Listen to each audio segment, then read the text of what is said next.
Otro tema que ha generado estos días muchos titulares en medios de comunicación es el famoso asunto de los variones perdidos. Em, es un problema que, bueno, conocido desde hace tiempo. No sé si es un problema, yo realmente no diría que es un problema, aunque se suele llamar así, y es esta idea de que hay una parte importante de la materia del universo que no vemos, que no la tenemos contabilizada. Y no estoy hablando de la materia oscura, ¿vale? Aquí no vamos a hablar de materia oscura. Estamos hablando de materia ordinaria, normal, hecha de átomos. La materia oscura es otra cosa, es un tipo de materia exótica que no interactúa ni con la luz ni con la materia normal, salvo por gravedad. Aquí estamos hablando de materia normal, por eso se habla de bariones, ¿vale? Bueno, serán bariones y serán fermiones también, pero como los fermiones no pesan, normalmente en astrofísica nos olvidamos totalmente de ellos y solemos decir bariones, materia bariónica, etcétera, Querías porque decir leptones, no fermiones. Los leptones. bariones que nos interesan son los dos fermiones. De hecho, ahora que Claro. lo pienso, creo que todos los bariones son fermiones. Sí, claro. Sí, si han de tener 3 quarks. Claro, sí, todos son Mm. fermiones. Los mesones son bosones, los bariones son fermiones, Eso es. y después los hadrones exóticos en el número de quarks, claro. Pero hay bariones de spin 3 medios y cosas de estas así un poco más raras, ¿verdad? Y mesones, o sea, los mesones tienen spin creciente ad infinitum en principio, porque el spin asociado al barión es un spin orbital. Exacto. Asociado no es la suma de los spines de los quarks. Eso es el gran problema. La física está llena de problemas, de enormes problemas. Uno de los grandes problemas es el problema del spin del protón. Eso es. No hay una manera sencilla de explicar el spin del agregado, ¿no?, del barión, a partir de los spines de los constituyentes, y es un tema bastante complejo porque los constituyentes, pues en gran parte son más, es una especie como de nube de muchísimos constituyentes unidos, por agregados por muchos gluones. Son problemas muy, muy complejos, ¿no? El momento magnético del protón no corresponde al spin teórico que tiene como spin de valencia, ¿no?, que es un fermión, spin medio. Y todo ese tipo de cuestiones son problemas que no sabemos resolver porque no sabemos calcular, ¿no? Bueno, te he interrumpido, Héctor. Sí, perdón. Aclaramos el tema. Bueno, el tema de los bariones perdidos es el tema del agua en Marte, ¿no? O sea, todo el mundo sabe que hay agua en Marte. ¿Por qué hay agua en Marte? Porque tuvo que haber agua en Marte. ¿Y por qué tuvo que haber agua en Marte? Porque hay agua en la Tierra, ¿vale? O sea, no es tan diferente Marte de la Tierra en sus inicios como para que la Tierra pueda tener agua y Marte, desgraciadamente, no. O sea, obviamente, si es de verdad que Marte se formó en el sistema solar, en un entorno muy parecido a la Tierra, obviamente Marte tuvo tierra, pero tuvo agua, y tuvo que tener grandes mares, y quizás estuvo cubierto todo completo de agua, etcétera, etcétera. Y tiene que haber quedado algo de agua, porque hay lugares donde se puede esconder fácilmente el agua. Pues el mismo problema tenemos con el problema de la materia. Lo que nos dicen los modelos cosmológicos es que la materia a muy gran escala, por encima de la escala de supercúmulos, se acumula en una cosa que se llama la web cósmica. La web cósmica no la hemos visto. No la hemos visto. Sabemos que tiene que estar, pero no la hemos visto. Entonces, hay un gran problema, el problema de la web cósmica, que es ver la web cósmica. Entonces, ¿qué hemos visto? Hemos visto algunos trozos de algo que parece un filamento de la web cósmica. Hemos visto alguna cosita, hemos visto efectos de manera indirecta, pues yo qué sé, pues el PAO, ¿no? Las oscilaciones acústicas de la varión, perdón. Perdona, la distribución de galaxias a gran escala sí que demuestra que no están distribuidas homogéneamente, sino que hay alguna estructura. Otra cosa es que realmente como marcador de la web cósmica no es muy útil porque suelen estar acumuladas en los nodos de esa red, ¿no?, de esa telaraña cósmica tridimensional. El gran problema es eso. Nosotros podemos ver además muy poquitas galaxias, porque lo que podemos ver del cielo a nivel de galaxias son unas cuñas, son unas cosas extremadamente pequeñas. Entonces, las propiedades a gran escala las tenemos que inferir. Tú ves un trocito, es decir, tú ves de una pelota de fútbol, ves un trocito de la pelota de fútbol y tú dices, bueno, como esto es más o menos redondeado, pues más o menos, pues, imagina una pelota de fútbol. Pero tú no ves la pelota de fútbol. Tú ves un trocillo y podrías existir solo ese trocillo. Nadie te puede negar. No, es que usted se está engañando. ¿Por qué piensa usted que tiene que haber una cosa esférica? Puede haber ese trocillo solamente, un pequeño ese trocillo. O sea, ese es el gran problema que tiene la web cósmica. Entonces, ¿dónde está la materia? La materia está en la web cósmica.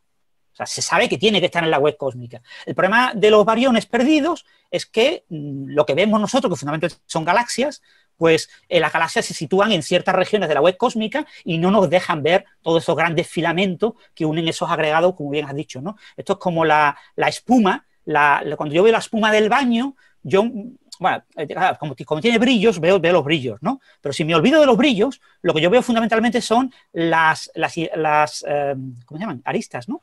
Las regiones donde se unen varias burbujas y forman una pared, y entonces donde tienes una especie como de versión triangular, donde tres paredes de espuma coinciden, ahí tengo como una zona donde parece una especie como de cáustica, donde más o menos intuyo que hay algo, ¿no? Eso es lo que vemos nosotros con la materia, pero en realidad la espuma, el jabón y el agua unida, formando lo que son las diferentes burbujas, está más en toda la región que no veo, si no tuviera esos brillos. Pues eso es lo que nos pasa.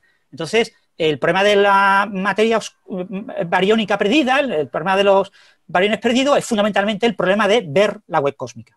O sea, a los astrofísicos y cosmólogos que propusieron la web cósmica todavía no le han dado el premio Nobel. Y la web cósmica es un tema que merece premio Nobel. Pero claro, merece premio Nobel siempre y cuando se observe claramente, ¿vale? O sea, cuando no haya ningún tipo de duda. Y ahora mismo no tenemos duda a nivel teórico, pero tenemos muchísimas dudas a nivel observacional. Entonces, el problema de los bariones perdidos, cada vez que se observa algo de la web cósmica, se incluye, hemos observado la web cósmica, y se incluye la noticia en paralelo, hemos observado y hemos resuelto el problema de los bariones perdidos. Entonces, los problemas de los bariones perdidos se llevan resolviendo en el siglo XXI, pues, yo qué sé, cada 2 años, ¿no? Es como el agua en Marte, ¿no? Bueno, pues ahora se ha vuelto a resolver, y bueno, muy chula, y me gustaría pedirle a Ángel que nos la introduzca un poco, porque han sido sobre todo grupos de investigación en Australia los que han hecho ese trabajo, porque lo que se ha hecho es ver de una forma muy, muy especial, ¿no? Usando una técnica muy peculiar que ahora nos puede contar Ángel. Déjame solo aclarar que la razón por la que no los hemos visto, por lo que, como dice Francis, no vemos la web cósmica, es porque lo que vemos en el universo son sobre todo las galaxias y las estrellas. Y todo esto se supone que es masa que está fuera de ahí, fuera de galaxias y de estrellas, ¿no? Es gas, básicamente, enormes cantidades de gas que viven solos en el mundo, y entonces nadie los ilumina y no se ven, ¿no? Y ahora parece, Ángel, que hay formas de hacernos una idea de poder empezar a contabilizarlos, ¿no? Precisamente iba a empezar haciendo ese comentario, que la web cósmica lo más seguro es que no se encuentre en forma de galaxias, que lo que vamos a ver las galaxias o los cúmulos de galaxias son justamente las estructuras más densas que aparecen dentro de la web. Pero la web cósmica, para verla en realidad, lo que necesitamos son radiotelescopios y usar la línea de 21 centímetros de hidrógeno atómico. Hay que buscarlo en hidrógeno, porque es lo que está por ahí fuera. Y como bien ha dicho Héctor, lo que ocurre es que si no tienes estrellas que no iluminan ese gas, pues no se ven. No se ven.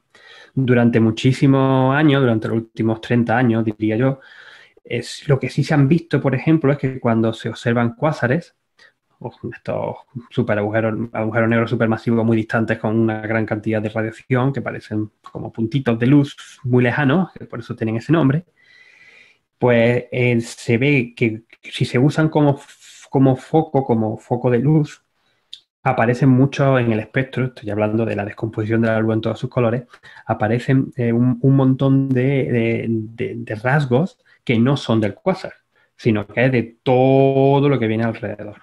Todo lo que la luz desde el cuásar hasta nosotros ha atravesado. Y ahí se ven que se ha visto que existen montones de este gas, de gas hidrógeno, que lo que se ve sobre todo es la absorción en Lyman alfa, que es la otra línea importante del hidrógeno, que está en ultravioleta, por eso no la podemos ver desde Tierra, pero con el redshift corrido hacia el rojo, pues sí la vemos en estos objetos.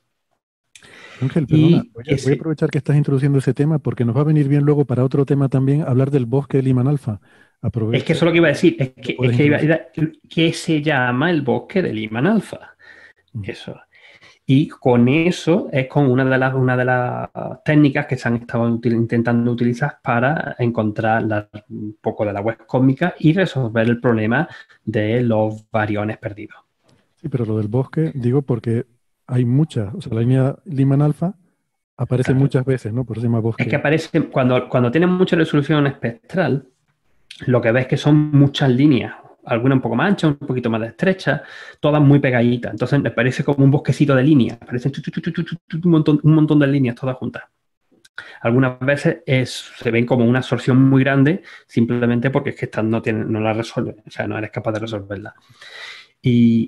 Pero claro, para entenderlas bien, solamente puedes observarlas en el sitio exacto donde hay un cuásar brillante o un objeto muy brillante, muy lejano, que normalmente es un cuásar o una galaxia, sí, un cuásar, básicamente, y poco más.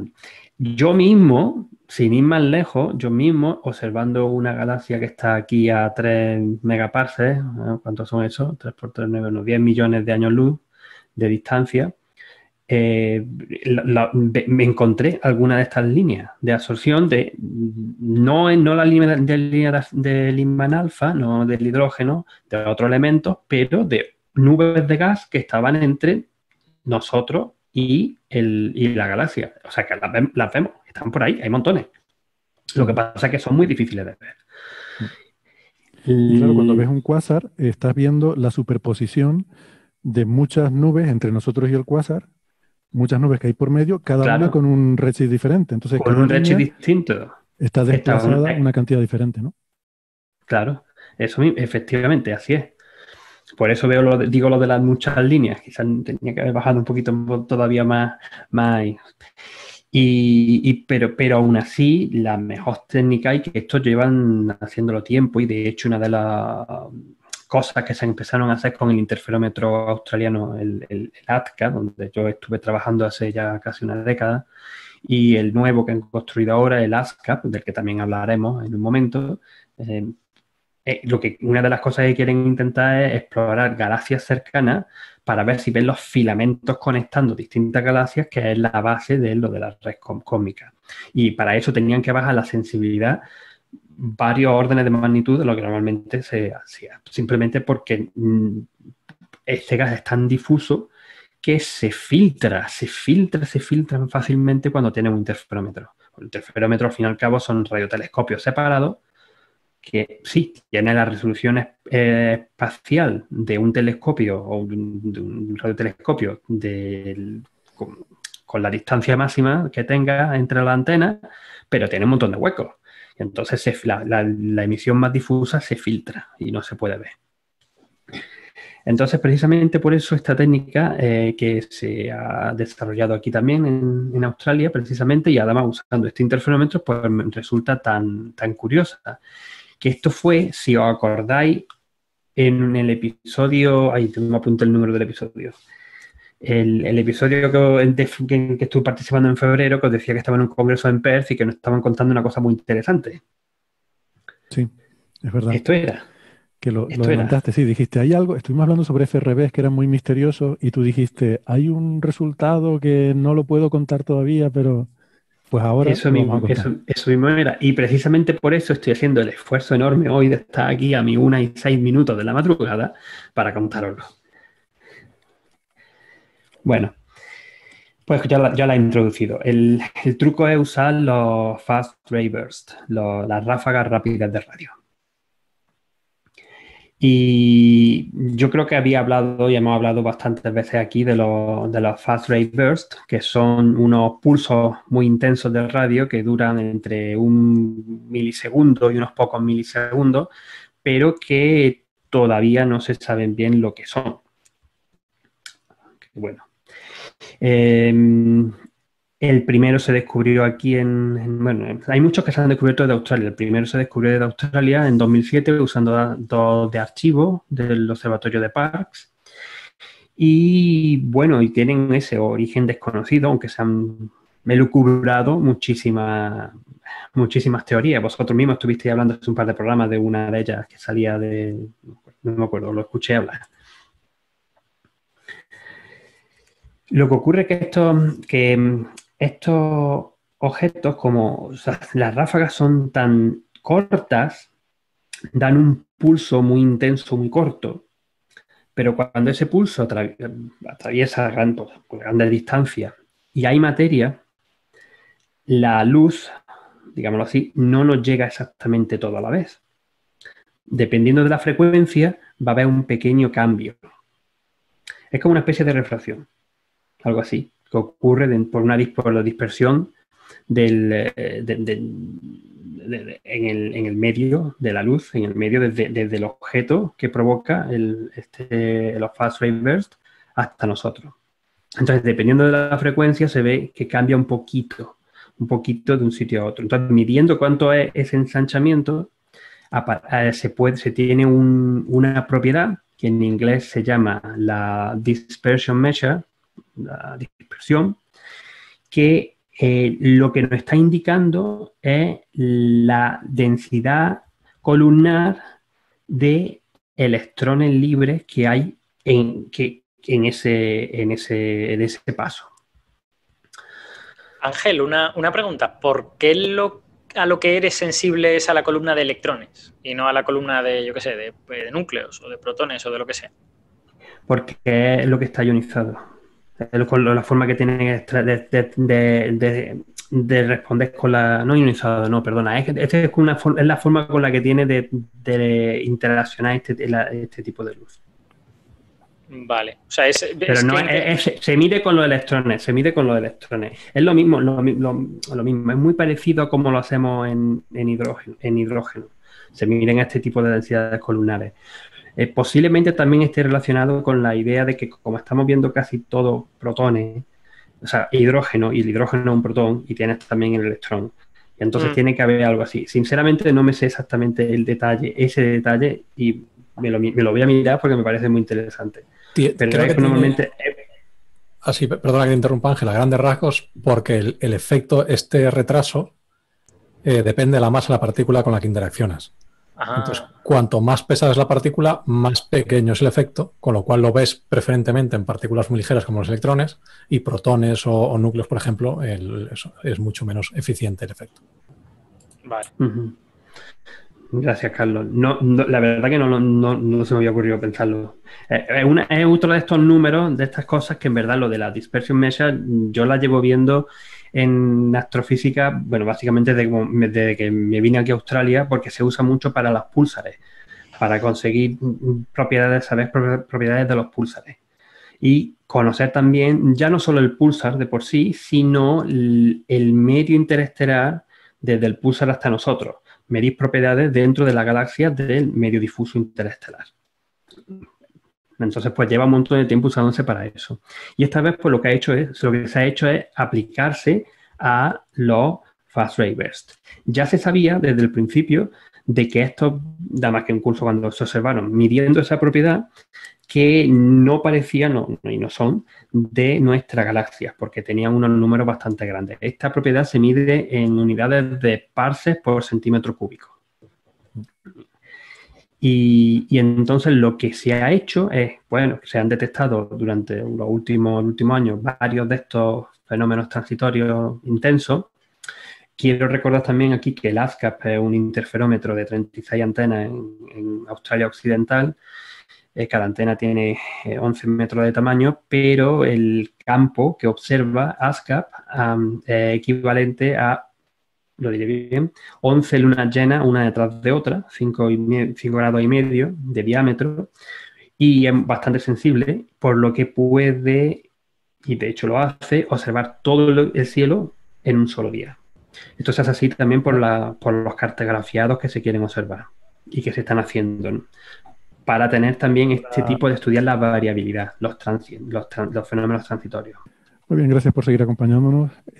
Perdona, Ángel, que te haya interrumpido. Estabas explicando el interferómetro, el ASCAP y sus capacidades. Cuando dices que observa ese campo de 5 grados, ¿eso es cuadrado o es en una dirección? No. Tiene cierta forma. Es más o menos circular, pero tiene cierta estructura. Es que es complejo porque por la forma en la que se hace el proceso de interferometría que te da la imagen. Entonces, en verdad, lo que tiene es una parte central que es más o menos circular, donde tiene bastante buena sensibilidad, y después, dependiendo de cómo estén localizadas exactamente las antenas, las partes más externas, pues lo que vas teniendo es como cada vez una degradación más baja. Es como un tipo de flat. Tú puedes entender eso, ¿no? Entonces tienes que corregir también por eso, que es el efecto del BIM. Bueno, da igual, ¿no? Es más complejo de lo que parece. Pero a pesar de tener esa gran resolución, gran tamaño angular, también tiene muy buena resolución espacial. Porque como tiene antenas separadas varios kilómetros, pues frecuencias centimétricas, pues se pueden llegar perfectamente a los 10, 15 segundos de arco, que en radioastronomía es mucho para este tipo. Si no estamos usando interferometría de muy larga base, 10, 15 segundos de arco es mucho. Normalmente cuando se procesan los datos de ASCAP creo que lo están dejando sobre 30 segundos de arco. Pero da igual, 30 segundos de arco te sirven para saber si hay una galaxia a la vez. En este sentido. Y eso es lo que esa es lo otro importante que viene ahora en juego. Porque ya no solamente se consiguieron detectar varios de estos fenómenos transitorios de fast ray burst, de ráfagas rápidas de radio. Me cuesta decirlo en español.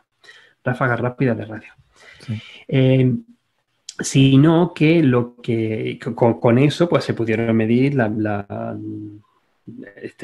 esta propiedad de varios de ellos, sino lo que se hicieron es, como ahora Australia es un socio estratégico del Observatorio Europeo Austral, y de eso desde julio de 2018, y estamos realizando continuamente observaciones e intercambios con los observatorios de Chile particularmente, con el VLT sobre todo, con el Observatorio del Observatorio Europeo Austral, pues se consiguieron observaciones en óptico de la galaxia, de la zona donde se encontraban estos objetos, para conseguir medir la distancia a las galaxias en las que se observaban los fast ray burst, estas explosiones rápidas de radio.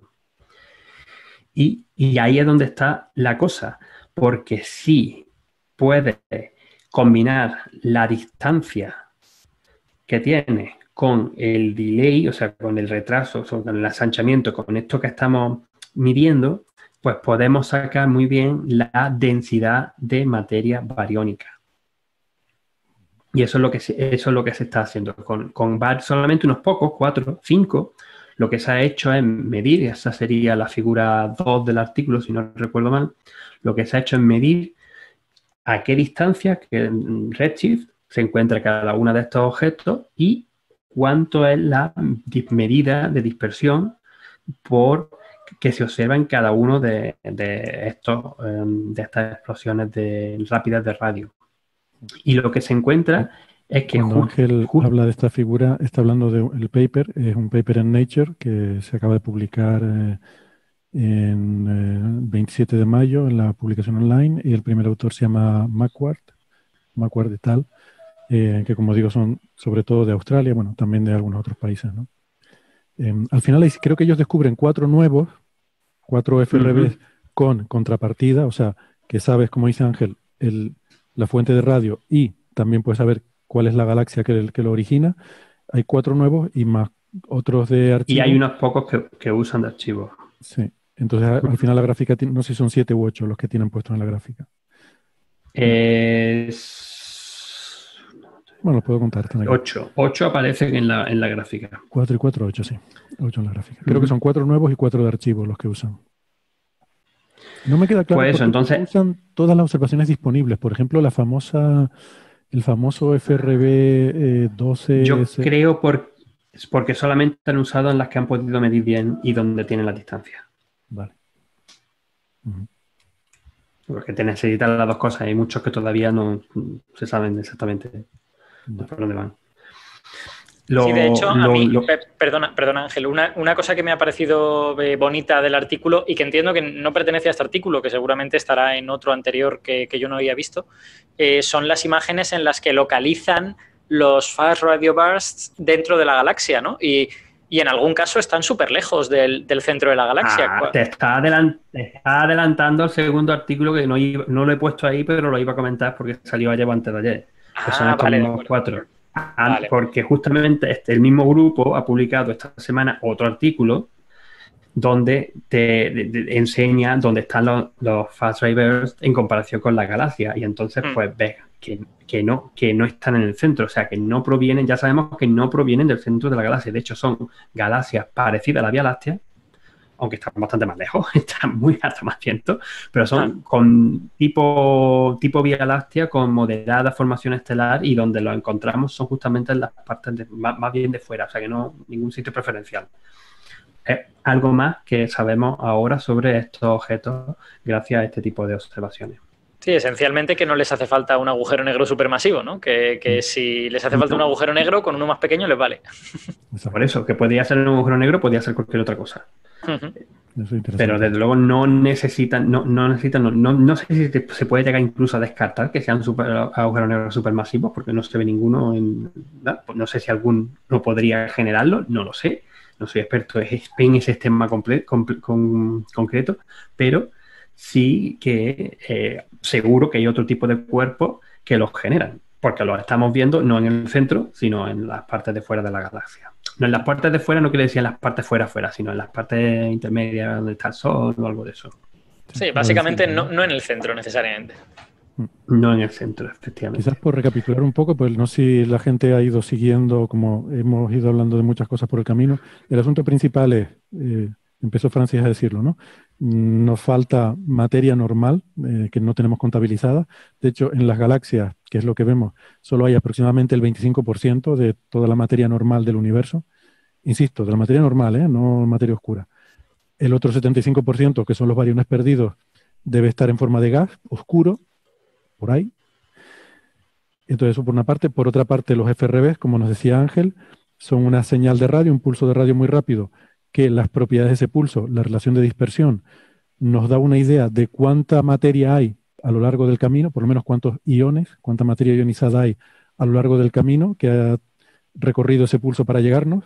Entonces, eso ya es interesante porque nos da una forma de, a lo largo de esa línea por lo menos, saber cuánta materia hay sin que sean galaxias y estrellas. O sea, nos da una forma de ver parte de esa materia perdida a lo largo de esa línea de visión.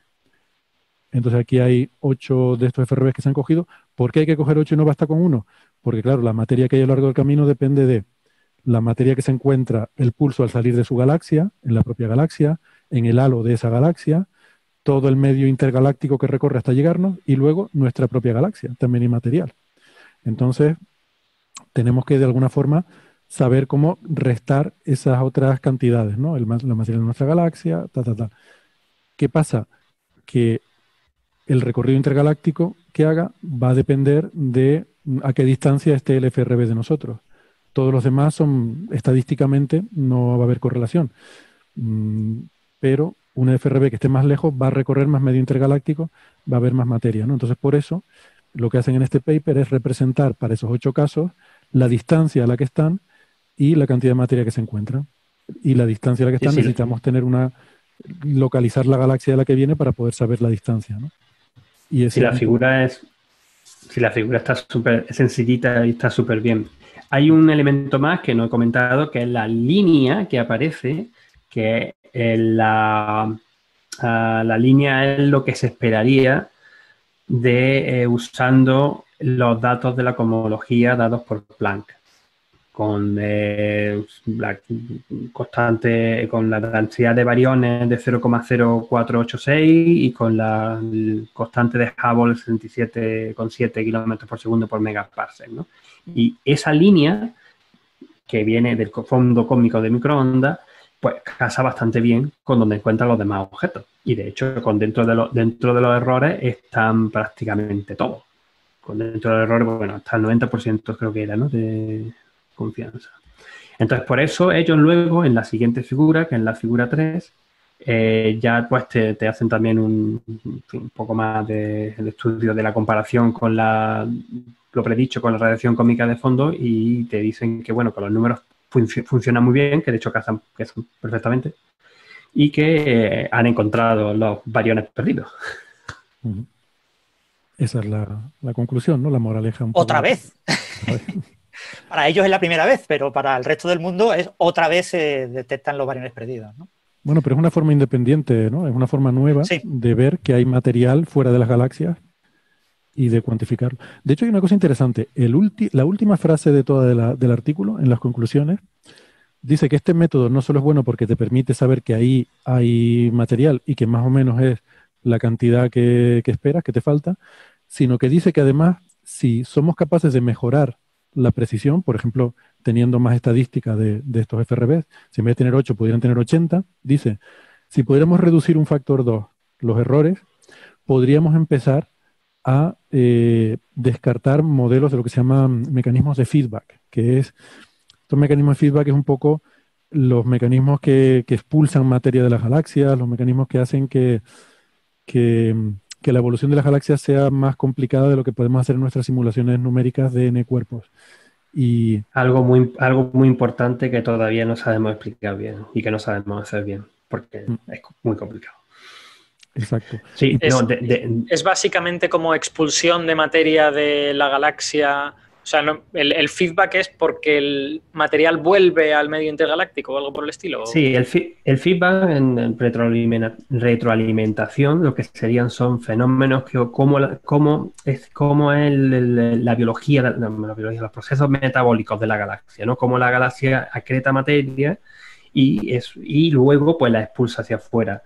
Y la devuelve al medio intergaláctico. Pero eso va a crear, a su vez, que la galaxia evolucione de una manera o de otra y quizá ese material, parte que ha expulsado, termina volviendo a caer en la galaxia, por lo que produce nuevas formaciones estelares e induce nuevos fenómenos activa el agujero negro supermasivo en el centro o cosas de esas. Por eso se le llama feedback o retroalimentación. Y yo iba a decir una cosilla más. Antes de que nos despistemos con otra cosa, hay una cosa que me llama la atención, a mí me ha llamado la atención. Bueno, decididamente hay que poner más puntos en esta figura e idealmente también conseguir, con distintos radiointerferómetros, conseguir medidas independientes de estos tipos de observaciones para ver que todo va bien. Pero, por supuesto, poner más puntos en la figura. Y hay una cosa que también comentan, yo no lo he visto en el paper, no me pareció verlo, pero sí lo he visto en la nota de prensa y en varios sitios por ahí, es que se está vendiendo esta figura como el equivalente a la ley de Hubble-Lemaitre, pero para ráfagas rápidas de radio. Porque es una cosa parecida. Conforme más lejos estás viendo este objeto, mayor cantidad de dispersión tiene en las medidas que observamos en radio. Y ajustándola lo que te da, en vez de darte la constante de Hubble, te daría la densidad de bariones del universo. Eso no lo dicen y probablemente si lo hubieran dicho en el paper se lo hubiera quitado el revisor. Ya, hombre, ya. A mí no me lo he visto, pero yo lo he leído por aquí mucho porque eso ha salido mucho por aquí. Sería la constante de Marquardt-Hubble.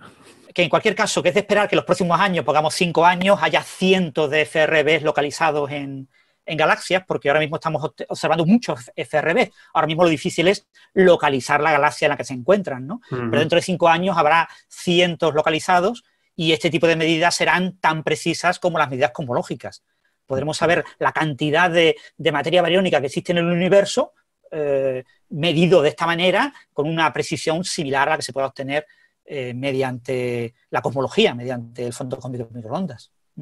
Llegado a ese punto en el que tengamos tanta precisión, no descartes que con esto también se pueden hacer buenas medidas de la expansión del universo y buscar anisotropías en la expansión y no localidades y todas estas cosas que ahora están tan de moda y la tensión. Si todavía para entonces seguimos con el tema de la tensión de la constante de Hubble, pues será otra fuente adicional para meter otro valor diferente que creará otra crisis cosmológica, ¿no? Pero a mí lo que iba a decir, lo que realmente me llama la atención de todo esto es como este fenómeno de los FRBs, que todavía no tenemos ni idea de lo que son, que es una cosa misteriosa, que no sabemos lo que son, a pesar de no saber lo que son muy útiles. Nos está siendo puede ser una herramienta. O sea, recordemos que FRBs puede ocurrir varios al día en cualquier parte del cielo. Podemos usarlos para aprender sobre el universo, ¿no? Como en este caso, para ver la materia que hay que no podemos ver. Quién sabe si algún día, pues eso, para medir parámetros cosmológicos. Y esto todavía sin saber lo que son, ¿no? Es curioso cómo a veces algo que no entiendes te puede servir como herramienta para aprender sobre otras cosas, ¿no? Es como fuentes de luz que iluminan la oscuridad de nuestro conocimiento y nuestra ignorancia. Bueno. Sí, es porque los estás usando como si fueran una especie de no sé, de puntero láser, ¿no? Que te apunta desde lejos. Y en ese sentido... Es lo mismo que se hacía con los cuásares, o que se hace con los cuásares, para ver el bosque de Lyman alfa. Sí, pero con la diferencia que los cuásares ahora sí tenemos una buena idea de lo que son. Sí, ahí está también el tema importante. Ahí está un tema muy, muy importante en este tema de los FRBs, que tenemos errores sistemáticos, porque no tenemos un buen modelo de la fuente, no sabemos exactamente lo que son todavía. Tenemos varios modelos candidatos, pero yo creo que de aquí a 5 años sabremos perfectamente lo que son los FRB y podremos eliminar el error sistemático y quedarnos solamente con el error estadístico, ¿no?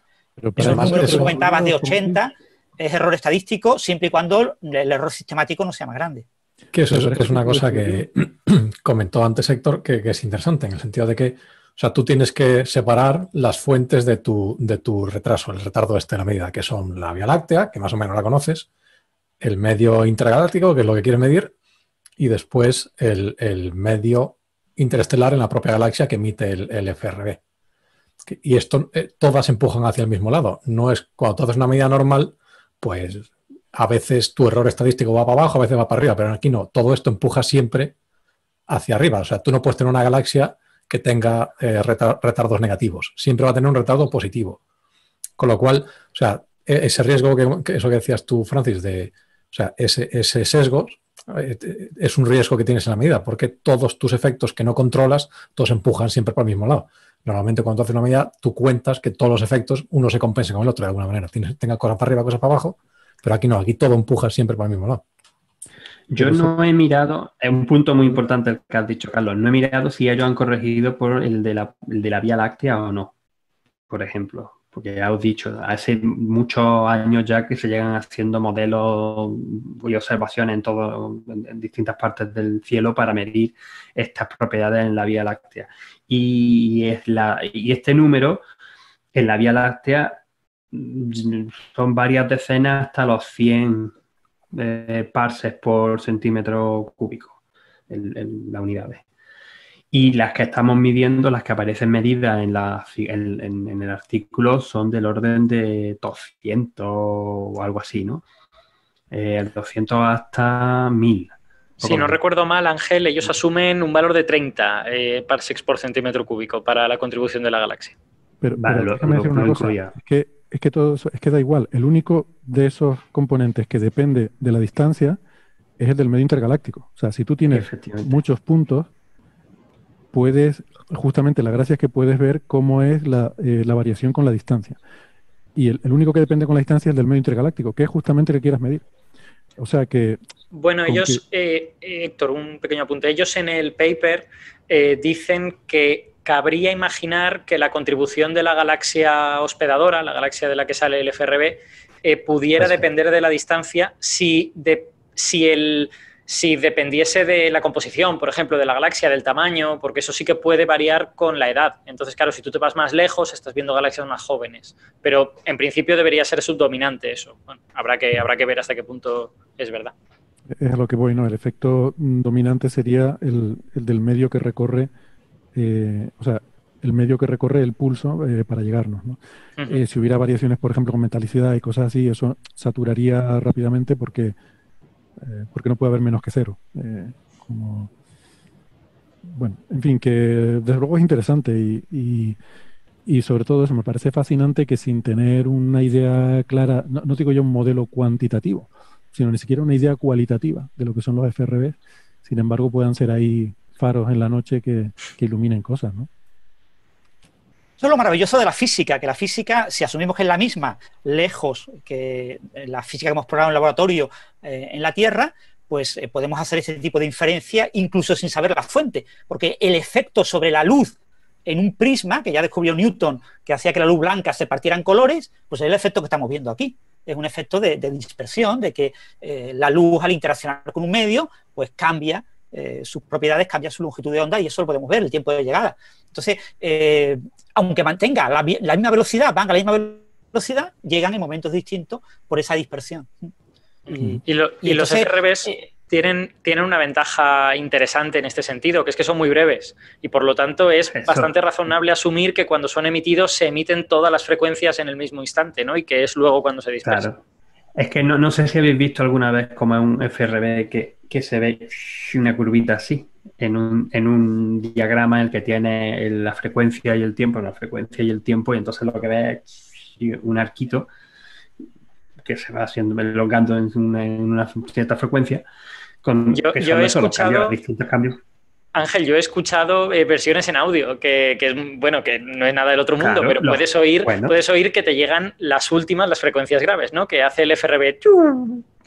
Sí, eso, igual que es que la gracia, ¿no?, de estas cosas de radioastronomía, ¿no?, que puedes poner sonido, bueno, radioastronomía también se hace con la onda gravitatoria, de cierta manera, pero con los púlsares, yo llevo lo mismo, con los púlsares se lleva escuchando el pup, pup, pup, o pi, pi, pi, pi, pi, pi, pi, pi. Este es el de la nebulosa Cangrejo, pi, pi, pi, pi, pi, este es el de la nebulosa de la Vela, pup, pup, pup. Las convierten, los pulsos los convierten a cierta forma de seguro sonido. Que Ángel se lo está inventando esos soniditos, ¿eh? No penséis que no, correcto que ha dicho, ¿eh? No me acuerdo cuál es cuál, claro. Pero puedo asegurar que se escuchan así. No, me lo he inventado. Hombre, el de la nebulosa del Cangrejo, el pulso de la nebulosa del Cangrejo eran de un segundillo así, o sea que sería un pi, pi, pi, pi, algo así. Lo otro me lo estoy inventando. Y luego están los pulsares de milisegundo que hacen... Eso son un helicóptero directamente.